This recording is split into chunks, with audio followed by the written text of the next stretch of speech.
दोस्तों, सुख और दुख दोनों एक ही सिक्के के पहलू है। जिंदगी में इन दोनों का सिलसिला चलता ही रहता है।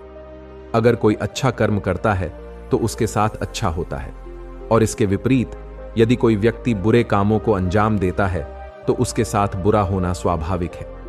हालांकि कभी कभार अच्छे कर्मों को अंजाम देने के बावजूद भी इंसान के साथ बुरा ही होता है, जबकि किसी बुरे इंसान की जिंदगी में सब कुछ अच्छा ही होता है। दोस्तों, अब सवाल यह आता है कि यदि किसी जीव को उसके कर्मों के आधार पर उसका फल मिलता है तो फिर ऐसा होने के पीछे क्या कारण है। दोस्तों, यही इस कहानी के माध्यम से जानेंगे। एक बार की बात है, गौतम बुद्ध अपने शिष्यों के साथ बैठे हुए थे। उसी समय राजा अजातशत्रु वहां पहुंचे और बुद्ध से कहने लगे, हे बुद्ध, जब से मैं आपका शिष्य बना हुआ तब हर कोई मेरा शोषण कर रहा है। आपका शिष्य बनने से पहले सभी लोग मुझसे डरते थे, क्योंकि उस वक्त मैं बहुत बुरा था और मैं किसी को मौत की सजा देने से पहले एक बार भी नहीं सोचा करता था।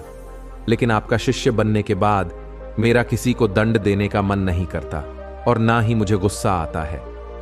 मैं शांत हो गया हूं और सभी को दया भावना से देखता हूं, लेकिन कुछ लोग मेरे इस बदलाव का अनुचित लाभ उठा रहे हैं और मेरे राज्य के लोगों को भी एक तरह के खतरे में डाल दिया है। कृपया आप मुझे बताएं कि मुझे अब क्या करना चाहिए। राजा अजातशत्रु की यह बात सुनकर गौतम बुद्ध उन्हें एक कहानी सुनाते हैं। एक बार एक बड़े पेड़ के नीचे एक जहरीला सांप रहता था। पेड़ एक गांव के पास में एक कोने में हुआ करता था। वहां अक्सर सुबह शाम लोग बैठते थे और खूब बातें करते थे। लेकिन जब से उस पेड़ के पास उस सांप को देखा था, तब से लोगों ने वहां जाना बंद कर दिया था।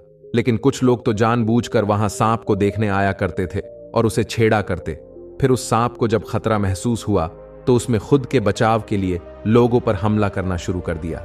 वह सांप अब अपने क्षेत्र में लोगों का आना भी बर्दाश्त नहीं करता था, जिससे गांव के कई लोगों की जान जाने लगी। इस तरह पेड़ के आसपास जब भी कोई हलचल होती तो सांप वहां आ जाता और हमला कर देता। सांप की दहशत अब पूरे गांव में फैल गई थी। अब लोगों ने बिल्कुल ही उस पेड़ के पास जाना बंद कर दिया था। एक दिन एक साधु उस गांव से गुजर रहे थे।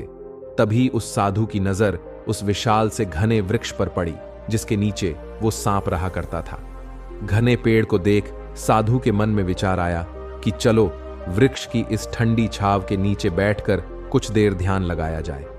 उसी वक्त गांव के कुछ लोग अपनी गायों को लेकर घर की ओर जा रहे थे। तभी उन लोगों की नजर उस साधु पर पड़ी, जो कि उसी पेड़ की तरफ ही जा रहा था। तभी लोगों ने उस साधु को सांप के बारे में सावधान करते हुए कहा कि आप उस पेड़ के पास मत जाना। वहां एक जहरीला सांप रहता है जो जरा सी हलचल होने पर हमला कर देता है और अब तक कई लोगों को काट भी चुका है। लोगों की यह बातें सुनकर साधु मुस्कुराए और उस पेड़ की तरफ चल दिए। फिर जगह को थोड़ा साफ करके जैसे ही साधु ध्यान करने के लिए बैठे, तभी सांप हलचल सुनकर साधु के सामने आ पहुंचता है और फूकारने लगता है। फूकार की आवाज सुन साधु की आंख खुलती है और वह सांप को देखने लगते हैं। वह सांप की आंखों में देखते हुए एक मंत्र बोलते हैं और मुंह से फूंक मारते हैं। तभी चमत्कारी रूप से वो सांप साधु से बात करने लगा। अब दोनों एक दूसरे की भाषा को समझ सकते थे। सांप साधु से कहता है, हे मनुष्य, क्या तुम मुझसे नहीं डरते? क्या तुम नहीं जानते कि यह मेरा क्षेत्र है और यहां आने की किसी की हिम्मत नहीं होती? साधु ने करुणा भाव से कहा, मित्र, इसमें डरने की क्या बात है? मैं किसी चीज से नहीं डरता, क्योंकि जब मैं जीने का लोभ ही नहीं रखता तो मृत्यु से क्या डर। सांप साधु की ये बातें सुनकर चौंक गया, क्योंकि सांप की इससे पहले ऐसे लोगों से मुलाकात हुई थी जो उसको मारना चाहते थे या उसके डर से भाग जाते थे, लेकिन वह ऐसे व्यक्ति से कभी नहीं मिला था जो उससे नहीं डरता था। सांप साधु से इतना प्रभावित हुआ कि वह साधु के चरणों में गिर पड़ा और बोला, हे प्रभु, आप बिल्कुल सही कह रहे हैं। आज तक मैंने जो कुछ भी किया है अपनी जान बचाने के लिए किया है। अपने क्रोध के चलते ना जाने कितने निर्दोषों की जान भी ले ली। इसके बाद साधु सांप को बहुत सी बातें समझाकर वहां से चला गया। साधु की बात से प्रभावित होकर सांप ने निश्चित किया कि आज से वह किसी को नहीं काटेगा। वह अपने क्रोधी स्वभाव को त्याग देता है, दूसरों को काटना बंद कर देता है। लेकिन इसका नतीजा उल्टा निकलता है। जब लोगों ने देखा कि सांप ने लोगों को तो काटना बंद कर दिया है, तो लोग उसका फायदा उठाने लगे। जो लोग उससे दूर भागते थे वो उसके पास आने लगे और सांप को परेशान करने लगे। बच्चे उस पर पत्थर फेंक कर मारने लगे, जिससे सांप आए दिन हमेशा परेशान और घायल रहता था। अब वह बहुत दुखी था, क्योंकि वह अपने जीवन का सबसे कठिन समय बिता रहा था। एक बार वह साधु फिर से उस गांव में आए। वह उसी पेड़ के नीचे बैठ गए। तभी साधु की नजर उस सांप पर पड़ी, तो साधु ने उस सांप से पूछा, मित्र, तुम्हारी यह हालत कैसे हो गई? तुम इतने घायल और इतनी कमजोर स्थिति में कैसे आ गए? तब सांप ने कहा, जब से आपने मुझे अपने हिंसक स्वभाव को छोड़ने के लिए कहा, तब से मैंने निश्चय किया कि अब मैं किसी पर हमला नहीं करूंगा। मैंने क्रोध करना छोड़ दिया और शांति को अपना लिया, जिसका नतीजा यह हुआ कि लोग मुझे परेशान करने लगे, दुर्व्यवहार करने लगे। कोई पत्थर से मारता तो कोई डंडे से पीट कर चला जाता।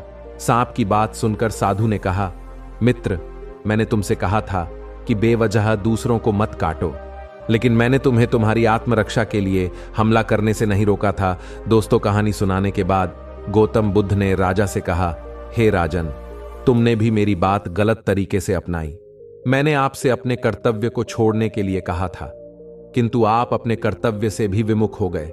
आप एक राजा हैं, अतः पूर्ण रूप से साधु की तरह व्यवहार करना आपको खतरे में डाल सकता है। तुम्हें सिर्फ अंदर से साधु की तरह रहना था और बाहर से राजा की तरह, ताकि जरूरत पड़ने पर खुद की, प्रजा की और राज्य की रक्षा कर सको। दोस्तों, बिल्कुल ऐसे ही जंगल में होता है।